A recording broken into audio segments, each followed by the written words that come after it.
Bonjour à tous, ici Angelo pour une nouvelle vidéo, nouvelle semaine sur Terre. Petite vidéo très rapide puisque je rentre en France dans quelques jours, donc j'ai vraiment très peu de temps. J'ai quand même voulu bien évidemment saisir cette occasion particulière de la Toussaint pour vous souhaiter bien évidemment à tous une excellente fête de la Toussaint, que la lumière et que la paix du Christ vous entourent et que la sagesse, la lumière et l'amour de tous les saints de l'univers soient avec vous. Aujourd'hui est une très bonne occasion, une très bonne opportunité pour vous de prier le ou les saints que vous aimez particulièrement. Vous pouvez manifester votre amour pour eux en ce jour particulier, leur allumer, leur offrir une petite bougie que vous laissez brûler, petit rituel très rapide, très simple de magie blanche pour exprimer votre lien, votre amour et votre foi en eux. J'ai voulu faire également cette vidéo juste pour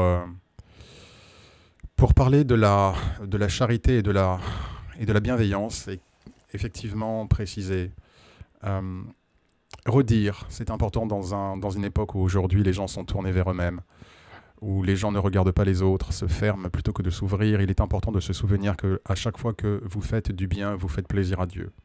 Et c'est un sentiment que vous pouvez éprouver lorsque vous faites du bien à quelqu'un. Comme vous le savez, ma pratique spirituelle implique de reverser 10% de mes travaux spirituels à la charité. Et à chaque fois que je croise une personne, j'ai une anecdote assez récente. C'est vrai que j'en parle jamais, car comme je le dis, c'est entre moi et Dieu, mais juste une petite illustration. L'autre jour, je vais à la station essence et il y avait ce pauvre malheureux. Non.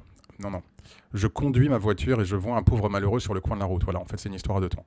Il y a un pauvre malheureux sur le coin de la route et vraiment, je me sentais de l'assister. Le problème, c'est que j'étais à un feu rouge, il y avait plein de voitures derrière moi, j'étais en plein milieu d'un axe routier, je ne pouvais pas sortir la voiture, je ne pouvais rien faire, j'étais bloqué. Donc le feu passe au vert et je me dois évidemment de continuer à conduire, mais un peu frustré de ne pas avoir pu aider ce malheureux. Mais rien n'est impossible à Dieu. Voilà qu'en arrivant à la fameuse station essence, là je vois un autre malheureux.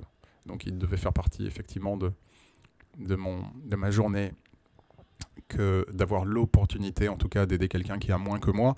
Et donc il me voit, et évidemment c'est quelqu'un qui était au sortir de la station essence. Vous savez comme en France, vous avez parfois des SDF et des malheureux juste à l'extérieur des boulangeries.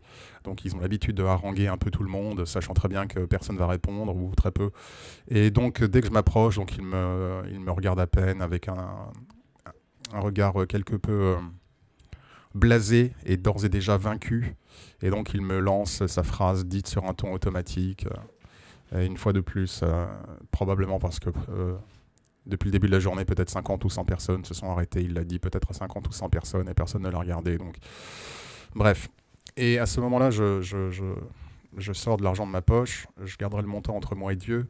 Et là, je lui tends le montant et là, je vois ses yeux s'ouvrir et s'illuminer et me dire « Oh, merci beaucoup, vraiment, maintenant, je vais pouvoir manger. » Et la raison pour laquelle je dis cela, c'est qu'après avoir effectivement effectué ce don, j'ai ressenti ce que je ressens toujours dans ces cas-là, dans ces situations-là. Ça peut être un SDF, ça peut être un malheureux, ça peut être quelqu'un qu'on aide dans la rue, ça peut être un ami à qui l'on rend service, peu importe.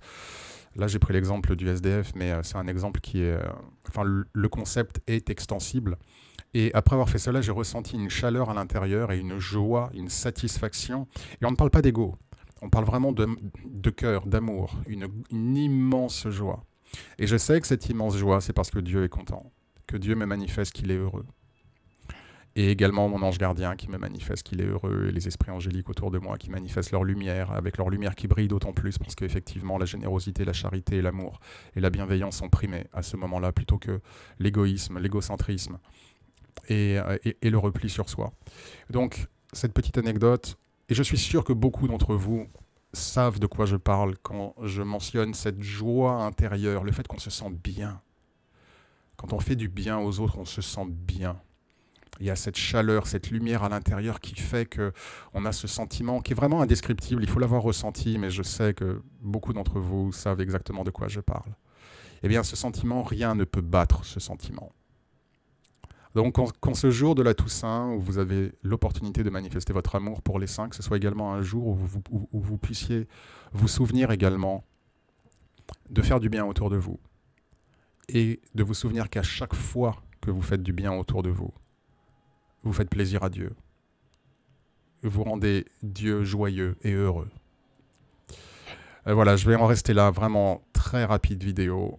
C'était vraiment pour marquer le coup de la Toussaint et délivrer ce petit message de rappel, probablement pour beaucoup d'entre vous, puisqu'il est facile de se laisser absorber, submerger par les énergies négatives sur Terre, en France, et par les énergies négatives de nos propres petits problèmes, où on se regarde le nombril et où tout paraît tellement énorme, et au point qu'on oublie parfois qu'autour de nous, il y a des gens qui aimeraient avoir les problèmes qu'on a. Voilà. Je vous salue, chers amis. Je suis en plein dans les valises. Je reviendrai vers vous probablement, je ne sais pas, probablement la semaine prochaine, si je ne suis pas trop déphasé avec le décalage horaire. En tout cas, prenez bien soin de vous. Excellente fête de la Toussaint encore. Et évidemment, ce que je dis s'applique également au pardon. Lorsqu'on pardonne quelqu'un et qu'on voit, qu'on sent à quel point on a fait du bien à l'autre personne parce qu'on l'a pardonné, on sent également cette joie à l'intérieur qui prime sur toute haine, toute rancœur, toute colère. Et là encore, on rend Dieu heureux. Je vous salue, chers amis, prenez bien soin de vous. Bonne fête de la Toussaint et que Dieu vous bénisse.